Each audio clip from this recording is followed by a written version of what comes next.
Yo, what's up guys, welcome back to another Dark and Darker Zero to Hero run. Today we're going to be doing the Warlock. As you can see, I'm using Torture Mastery. Going to be using Phantomize as I find it to be good early on to evade those difficult fights and also spell memory. So let's get to it. Alright, we've spawned beside the mine by the looks of it. So we're going to have a player behind us. And we've also got to clear out these goblins if we can. I'm always surprised by how much damage your staff actually does when you hit. So make sure you're using that as a melee weapon when you get the chance. Sometimes using spells early on a spellcasting class doesn't really do that much damage to the PvE. So it can be a good idea to bonk with your staff instead. And we hear the rogue out here, so we're going to go and give him a bit of pain. Literal pain, the curse of pain.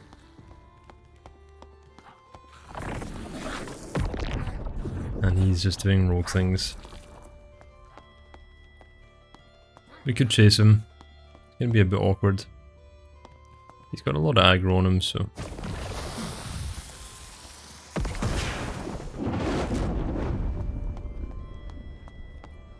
Throw Hellfire out to see if it actually connects. Very unlikely.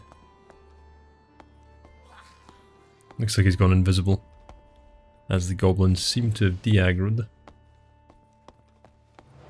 And at least we scared him off, so we don't need to worry too much about what's behind us. We can just loot up a little bit. Of course, I found a mimic. That's my luck. Yeah, just bonking with the staff. It's a bit too close quarters to be using Hellfire. So jump up in the box, and we can throw him off. Make sure you use your environment, guys. You know, use these boxes, use lamps when you find them, lots of different things to stand on, and help you actually cheese your opponents a little bit. Very useful tactic when you're going 0 to hero, or even when you go down to hell. It's a very useful tactic.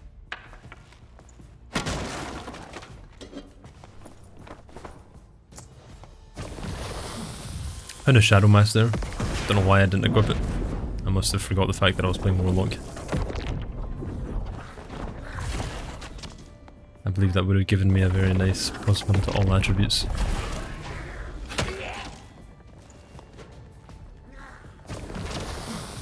Just gotta take our time clearing this room. It's very important when you use Hellfire. If you don't actually move back as soon as you cast it, there's a small chance that you can actually take a massive tick from the Hellfire.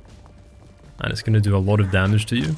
So I'd recommend if you're using Hellfire, make sure you tap S as soon as you cast it. Or actively walking backwards. I have taken a lot of damage in the past from these kind of mistakes. I hear someone fighting the shaman down there, so I'm gonna have to clear this goblin with the bolas very quickly. Accidentally take some spike damage. It's okay. As a warlock, we can heal up since we took the Torture Mastery perk, so damage isn't a big deal for us. Aggroing another goblin. Take some more spike damage.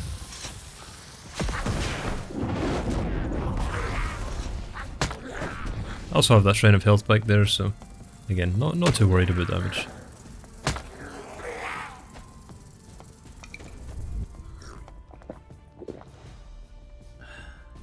Just listening to see if that person down there seems to have registered us. Sounds like they're just tending to the library and looting as much as they can, so grab a Shrine of Health and head back down.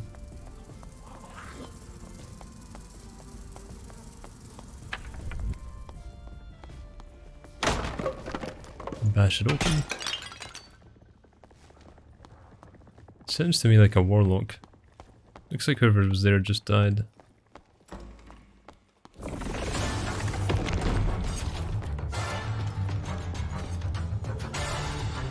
Looks like he was running through the spikes. Oh, he's having a lot of trouble. He is not looking too good. And he ran into a trap. My goodness. That's quite alright. Nah, we'll just get back. Don't want to be dealing with PvE just now.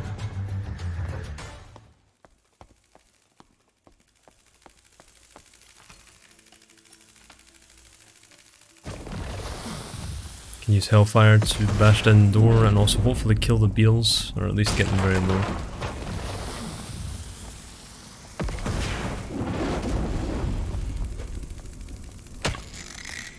Fortunately, we are playing on the edge of the zone, and I would recommend getting into the inner zone as fast as possible, because of our little encounter with the rogue early on, kind of delayed our movements across the map.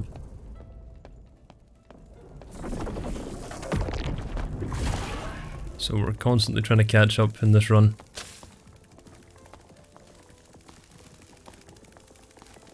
Now with these beetles, just standing still, as soon as you see that stinger light up, strafing to the side. As a spellcaster, if you're gonna bonk with your staff, you gotta really bait the attacks and take your time.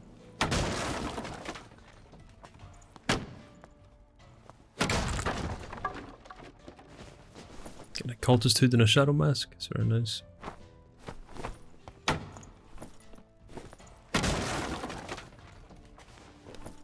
And some boots as well. 10 armor rating, it's extremely nice as well. Getting some nice gear upgrades. Oh, the cleric was extremely looted. He must have cleared out half of the Goblin Caves already. It gives us plenty of healing, lots of trinkets, and we're almost completely full.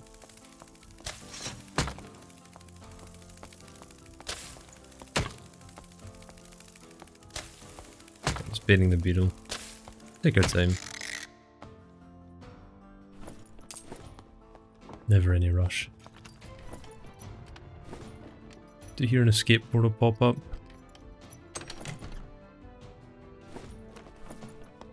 Some glove upgrades.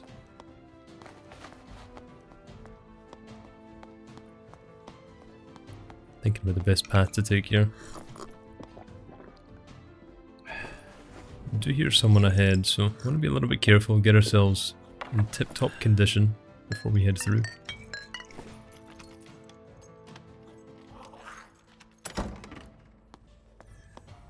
Out into the main room now.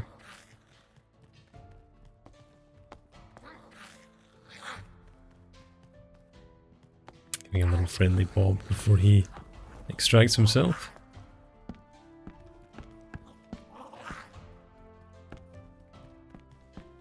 Just taking a good look around, make sure we're not missing anyone.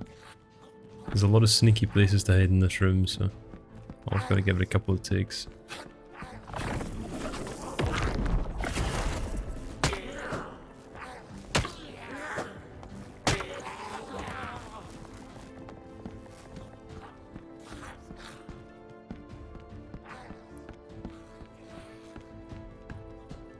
We'll head up. It's good to have high ground when you get to the end circles if you can.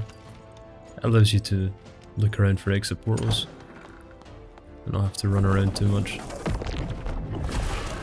And find another dead adventurer over there. Oh, the goblin coming up behind me.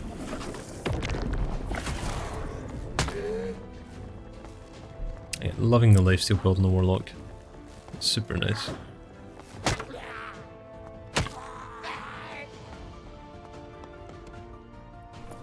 Looks like a dead fighter. And a nice ball, we'll make a little bit of space for that. Looking for those cracked trinkets. We'll grab his healing.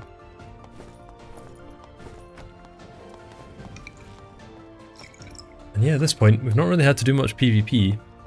But yeah, we've managed to completely fill our inventory. Just goes to show.